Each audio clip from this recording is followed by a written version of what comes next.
నమస్తే. రాష్ట్ర వ్యాప్తంగా ఒకటే ఇష్యూ నడుస్తా ఉంది. కవిత సస్పెన్షన్. ఒకసారి దాని విషయంపై మాట్లాడదాం. మనతో పాటు శ్రీకాంత్ ఉండు. నమస్తే శ్రీకాంత్. హాయ్ అన్న నమస్తే. ఏమంటావు ఇప్పుడు బీఆర్ఎస్ నుంచి కవిత సస్పెండ్ అయింది. దీన్ని ఎలా చూస్తాం? వాస్తవానికి అదొక ఎట్లా జరిగిందంటే ఉదాహరణ చెప్తా.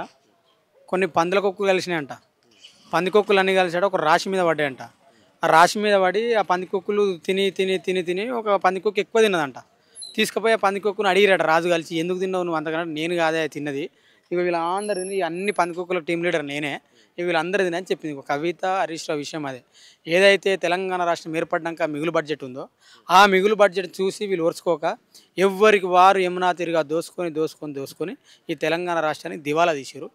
దివాలా తీసిన సందర్భంలో ఆమె ఏదైతే లిక్కర్ కేసులు దొరికిందో దాన్ని బీజేపీ క్యాచ్అప్ చేసుకుని వాళ్ళు బీజేపీ జైలు వేయడం వల్ల ఆమె ఇప్పుడు ఏమంటుందంటే నేను కాదండి దొంగని, ఇక వీళ్ళు కూడా దొంగలే, నాతో పాటు వీళ్ళు కూడా దొంగలే అని చెప్పి కవిత సమాజానికి చెప్తుంది. అంటే వాళ్ళ యొక్క ఇష్యూ చూస్తే వాళ్ళందరూ కూడా దొంగలే. అలా ఈమె గొప్ప ఆమె తక్కువ అని ఏం లేదు.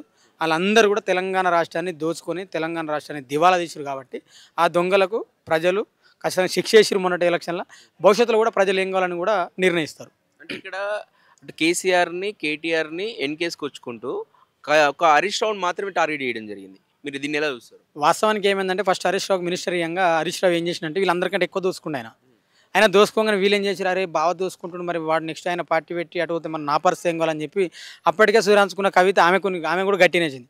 అప్పుడు లేట్గా తెలుసుకున్న కేటీఆర్ ఆయన చిన్నగా ఆయన స్టార్ట్ చేసిండు. అంతిమంగా ఏమైందంటే సంతోష్ రావు హరీష్ రావు వీళ్ళు ముందు వరుసలో దోసుకుర్రు. వాళ్ళిద్దరు దోసుకుంటారనే విషయం తెలుసుకున్న కవిత ఈమె దోసుకుంది. లాస్ట్కు చివరిగా కేటీఆర్ దోసుకుండు.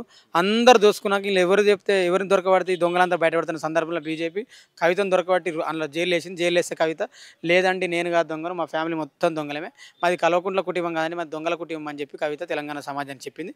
కాబట్టి దొంగలందరినీ కూడా ప్రజలు తరిమేసారు. అట్లా ప్రభుత్వాలు ఒకవేళ దొంగతనానికి అలవాటు పడితే ప్రజలు చూస్తలేరని అనుకోవద్దు. పిండి కళ్ళు మూసుకొని పాలు తాగినంత మాత్రం ఎవరు చూడదు అనుకోవద్దు. ఈ పార్టీ అయినా ఆ పార్టీ అయినా ప్రజాసొమ్మును దోసుకున్న వాళ్ళకు ప్రజలు ఖచ్చితంగా శిక్షిస్తారు. కేసీఆర్కి ఇవన్నీ తెలివే అంటావు, ఇవన్నీ రాజకీయాలు ఇంటర్నల్గా జరుగుతున్నటువంటి విషయాలు? వాస్తవానికి నాకున్న అవగాహన మేరకు నాకున్న జ్ఞానం మేరకు అయితే నేను తెలుసుకున్న కారికి కేసీఆర్కి ఇంత దోసుకోవాలి అంత దోసుకోవాలని అయితే ఉండదు. పాపం ఆయన వాళ్ళకి ఇచ్చిపెట్టిండు. వీళ్ళు ప్రజలకు ఏదో చేస్తారని ఇచ్చిపెడితే వాళ్ళు మాకే పూర్తి స్వేచ్ఛ ఉందనే కోణంలో వాళ్ళు విపరీతమైన డబ్బులు దోసుకోవడం జరిగింది.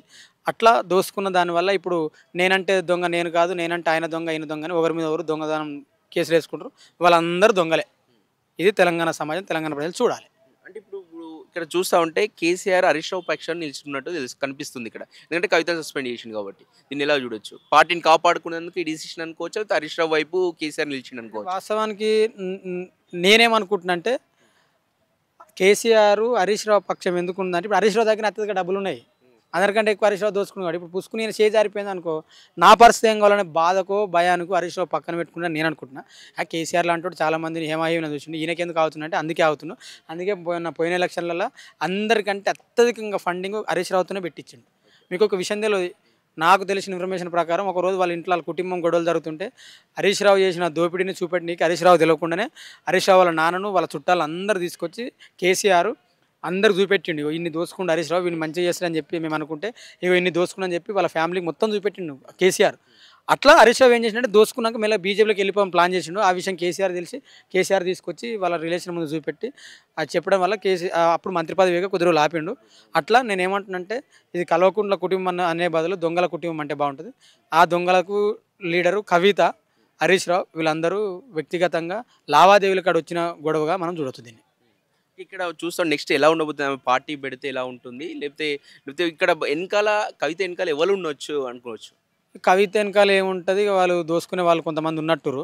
ఆమె పార్టీ పెడితే ఏమైతేనే ప్రజలు నిర్ణయిస్తారు. ఒకవేళ ప్రజలు కవితనే కావాలనుకుంటే ప్రజలు గెలిపిస్తారు, కవిత వద్దనుకుంటే ప్రజలు తిరస్కరిస్తారు.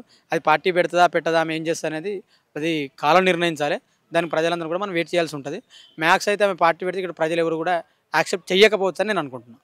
అంటే ఓయూ నుంచి మీరు ఏం చూసారు, ఒకవేళ పార్టీ పెడితే ఎలా ఉండబోతుంది అనుకుంటారు? పార్టీ పెడితే ఏముంటుంది, ఎంతోమంది పార్టీలు పెట్టిరు పోయిరు. ఆమె ఒకవేళ ఈ తెలంగాణ ప్రజల కోసం కొట్లాడతా అని ప్రజలకు నమ్మకం పడ్డ రోజు నిలబడుతుంది, వర్క్ నిలబడుతుంది. లేకపోతే ఆమె పని విధానం బాగాలేకపోతే నిలబడదు. ఏముంటుంది మ్యాక్సిమం నిలబడకపోతే, ఎందుకంటే ఇప్పుడు ఆమెను ఎవరు నమ్మే స్థితిలో లేరు. ఎందుకంటే ఆమె ఢిల్లీలో లిక్కరు అవన్నీ అది పెద్ద కథ ఉంది. కాబట్టి ఆమెను తిరస్కరించవచ్చు. అంటే అంటే ఇప్పుడు ఓయూ పాత ఉద్యమకారులు కావచ్చు, లేకపోతే నిరుద్యోగులు కావచ్చు, అనేక ఉద్యమకారులు అందరిని కలుపుకొని నేను ప్రయాణం చేస్తా, వాళ్ళతో అట్లా కలిసి కొట్లాడతా అని చెప్పేసి మాట్లాడుతా ఉంది. దాన్ని ఇలా మీరు యాక్సెప్ట్ చేస్తారా? ఇంకొక మాట చెప్తా, లెనిన్ ఒక మాట అంటాడు, ఏ నినాదం వెనుక ఎవరి ప్రయోజనాలు దాగి ఉన్నాయో తెలుసుకోలేంత వరకు ప్రజలు మోసపోతున్నాయి అంటారు. ఆమె నినాదం వెనుక ఎవరి ప్రయోజనాలు దాగి ఉన్నాయో, ఆమె నినాదం ఏందో అసలు ఫస్ట్ ఆమె నినాదం తెలియాలి కదా ప్రజలకు. ఆమె నినాదం ఒకవేళ ఈ సమాజానికి, ఈ ప్రజలకు, ఈ తెలంగాణ రాష్ట్రానికి అనుకూలంగా ఉంటే ఆమె వెనుక తెలంగాణ ప్రజలు ర్యాలీ అవుతారు, లేకపోతే ర్యాలీ గారు. అది కాలం చెప్పాలి, మనం చెప్పడానికి అవకాశం లేదు. వర్క్ స్టైల్ బట్టి డిపెండ్ అయి ఉంటుంది పార్టీ సక్సెస్ అయితే లేదా. ఆమె పని విధానమే ఇక్కడ పార్టీ నిలబడుతుందా నిలబడదా, ప్రజలు ఆమెతో ర్యాలీ అవుతారా కాదనేది ఆమె చేసే పని విధానం బట్టి ఉంటుంది. తెలంగాణ మంచిది అంటే ఇంకో కొత్త పార్టీ రావడం ఖచ్చితంగా ఎంతమంది అయినా పెట్టుకోవచ్చు, అది రాజ్యాంగం కల్పించి నాకు మనం ఎందుకు వద్దంటాం, రాని ఇంక వందలాది పార్టీలు రాని, ప్రజలు ఎవరితో ఉంటారనేది కదా వాళ్ళు ప్రజలను రూల్ చేస్తారు. ఆమె పార్టీ పెట్టడానికి మేము స్వాగతిస్తున్నాం. అంటే ఇంతకుముందు కేసీఆర్ బీఆర్ఎస్ పార్టీ లేకపోతే టీఆర్ఎస్ పార్టీ వచ్చిందేమో ఉద్యమ బేస్ మీద వచ్చినటువంటి పార్టీ, లేకపోతే అది ఒక పైసలతో సంబంధించినటువంటి పార్టీ కాదు. సో ఇప్పుడు ఈమె పెట్టే పార్టీ ప్యూర్గా డబ్బులతో వెనక డబ్బులు ఉండి దాని ద్వారా వచ్చే పార్టీగానే కనిపిస్తుంది. దీన్ని ఎలా చూస్తాం? ఇప్పుడు అప్పుడేమో అది తెలంగాణ పోరాటము, ఆ తెలంగాణ అస్తిత్వము అది వేరే కోణం. వాళ్ళు తెలంగాణ రాష్ట్రం వచ్చిందని చెప్పి వాళ్ళు పార్టీయే చేంజ్ చేసుకున్నారు. బీఆర్ఎస్ కాడు అంటే భారత రాష్ట్రానికి కాడు అంటే తెలంగాణ కాడు లేరు. ఇప్పుడు వాళ్ళనే కాదు, ఇక్కడ బీజేపీ కూడా తెలంగాణతో లేదు, కాంగ్రెస్ కూడా లేదు. ఇక్కడ ఖచ్చితంగా ప్రజల అస్తిత్వం గురించి మాట్లాడే పార్టీ లేదు. మేము విద్యార్థులు, మేము మా బాధ అంతా అదే కదా. మా ఓట్లతో గెలిచిన పార్టీలు మా ప్రజల మీద దాడులు జరిగితే ఎందుకు మాట్లాడుతున్నాను కదా మా బాధ. ఒక్క పార్టీ మాట్లాడతలేదు. మార్వాడి ఇష్యూ కావచ్చు, దళితుల మీద దాడులు కావచ్చు, వేరే ఇష్యూలు కావచ్చు, చాలా సమస్యలు ఉన్నాయి. అసలు తెలంగాణ రాష్ట్రం వస్తే ఏ సమస్య పరిష్కారం కావాలి, భూ సమస్య పరిష్కారం కావాలి, అయిందా కాలే, విద్యా సమస్య పరిష్కారం కావాలి, అయిందా కాలేదు. ఇప్పటికీ 5,342 స్కూళ్ళల్లో విద్యుత్ లేదు, భవనాలు లేదు. ఏ సమస్యలు పరిష్కారమైనాయి? ఏ రాష్ట్రం కోసం అయితే 1200 మంది వచ్చారు చెప్పండి. కేసీఆర్ ఏనాడైతే బీఆర్ఎస్ పార్టీ రూపాంతరం చెందిందో అప్పుడే తెలంగాణ ప్రజలకు బీఆర్ఎస్ పార్టీ సంబంధం లేకుండా పోయింది. అందుకే కదా తెలంగాణ ప్రజలు అడగొట్టింది ఆయనను. ఉద్యమకారుడు చెప్పుకున్న కేసీఆర్ మరి ఎందుకు గెలిపేయలే? ఎందుకే? కాబట్టి ఆమె వెనకాల డబ్బులతోని వచ్చినా, ధనంతో వచ్చినా, దేంతో వచ్చినా ప్రజలు నిర్ణయిస్తారు. ప్రజలు ఒకవేళ వాళ్ళని ఏ విధంగా చూస్తారనేది ప్రజలే అంతిమంగా తెలుసుకోవాలి. కవిత కూడా తెలుసుకోవాల్సిన సందర్భం ఉంటుంది.